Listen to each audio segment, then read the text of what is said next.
Doctor Vishnu Mane यांचे गर्भसंस्कार, प्रेग्नन्सीच्या आनंदी 9 महिन्यांसाठी गर्भसंस्कार आणि गर्भसंस्कार म्हणजे डॉक्टर विष्णू माने यांचे GSC। गर्भसंस्कारासाठी आताच कॉल करा 900-6200-681 या क्रमांकावर।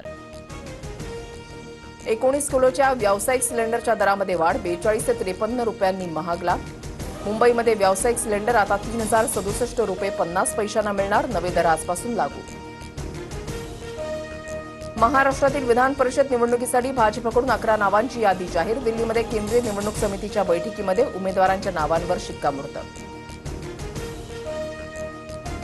भाजपकडून अहिल्यानगरमधून प्राजक्त तनपुरे तर संभाजीनगर जालन्यातून सुहास शिरसाट उमेदवार। जळगाव विधान परिषदेसाठी भाजपकडून नंदकिशोर महाजनांना उमेदवारी जाहीर। चंद्रपुरात भाजपकडून अरुण लखानी, अमरावतीमधून प्रवीण पोटे तर भंडारा गोंदियातून अविनाश ब्राह्मणकर यांना उमेदवारी। सांगली साताऱ्यामधून धैर्यशील कदम, सोलापुरातून राजेंद्र राऊत निवडणुकीच्या रिंगणात। रायगड विधान परिषदेची जागा राष्ट्रवादीला, महायुतीकडून अनिकेत तटकरे आज उमेदवारी अर्ज भरणार। रायगडच्या पालकमंत्री पदाचा तिढा अद्यापही कायम। रायगडच्या जागेवरून उपमुख्यमंत्री शिंदेंच्या नंदनवन निवासस्थानी बैठक, युती धर्म पाळा, शिंदेंच्या आमदारांना सूचना। रायगडच्या जागेसाठी शिवसेना आमदार महेंद्र दळवी आग्रही, मुलगी जुईली दळवीनं अर्ज भरला। गोगावले लवकरच रायगडचे पालकमंत्री होतील असा विश्वास, नंदनवनवरच्या बैठकीनंतर महेंद्र थोरवेंची प्रतिक्रिया। तर महायुतीचे प्रमुख नेते एकत्र बसून निर्णय घेतील, रायगडच्या पालकमंत्रीपदावर तटकरेंची सावध भूमिका। सांगली सातारा अहिल्यानगर विधान परिषदेसाठी पवारांच्या उमेदवारांची घोषणा। सांगली सातारासाठी बाळासाहेब पाटलांना उमेदवारी तर अहिल्यानगरमधून राणी लंके रिंगणात। छत्रपती संभाजीनगर जालन्यासाठी ठाकरेंच्या शिवसेनेकडून उमेदवाराची घोषणा। देवयानी डोणगावकर यांना उमेदवारी जाहीर, अंबादास दानवेंची ट्विट करत माहिती। सिन्नर पोलीस अत्याचारी भोंदू अशोक खरातला आज पुन्हा न्यायालयामध्ये हजर करणार। सिन्नरमधील जमीन फसवणूक प्रकरणामध्ये खरातची कोठडी संपल्यानंतर सुनावणी होणार।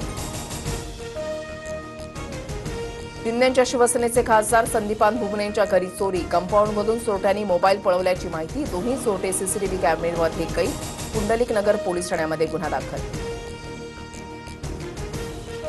विषारी दारू प्रकरणामध्ये आतापर्यंत 15 जणांचा मृत्यू, सीआयडीकडून परिपत्रक जारी। पिंपरी चिंचवडच्या दापोडीमध्ये 11 तर हडपसरमध्ये 4 जणांचा मृत्यू झाल्याची माहिती।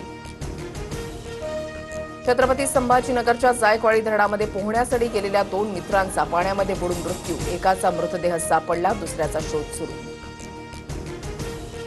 उल्हासनगरमध्ये पाडकामादरम्यान मोठी दुर्घटना, इमारतीचे 2 मजले अचानक कोसळले, शेजारच्या घरांवर ढिगारा कोसळून अडकलेल्या 3 जणांना अग्निशमन दलानं बाहेर काढलं।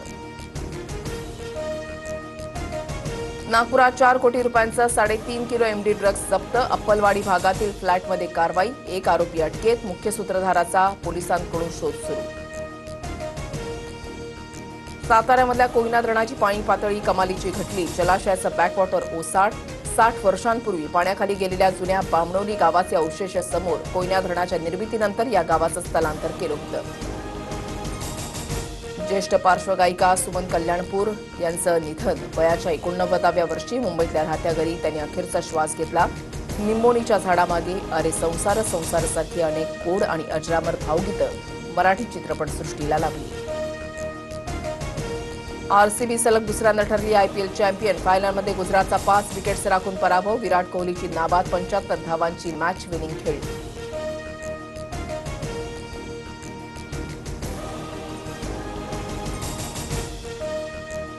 डॉक्टर विष्णू माने यांचे गर्भसंस्कार, प्रेग्नन्सीच्या आनंदी 9 महिन्यांसाठी गर्भसंस्कार आणि गर्भसंस्कार म्हणजे डॉक्टर विष्णू माने यांचे GSC। गर्भसंस्कारासाठी आताच कॉल करा 900-6200-681 या क्रमांकावर।